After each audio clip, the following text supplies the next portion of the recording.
आज धर्मशाला महाविद्यालय 47तम प्रतिष्ठा दिवस अवसर में जोगदे अत्यंत खुशी ये कॉलेज गोटे इतिहास अच्छी निश्चित भाव में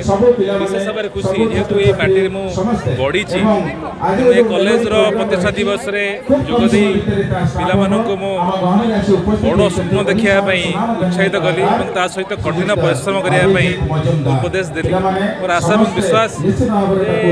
युवा विधायक हिमांशु बाबू नेतृत्व में आगामी दिन में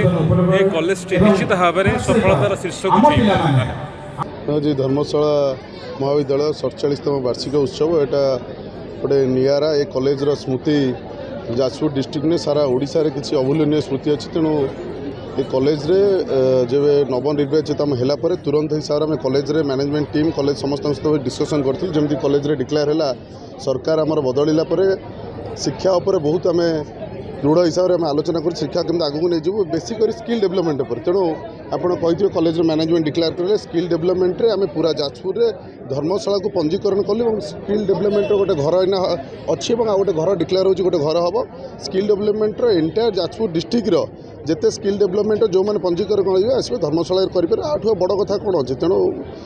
निश्चय आज भाया पवित्र दिन में आपण मैं गोटे कथा कह धर्मशाला महाविद्यालय जहाँ 47 वर्ष जहाँ न होता निश्चय आप जो 48 49 वर्ष में देखा रूपांतर किसी नुआ हो जाए।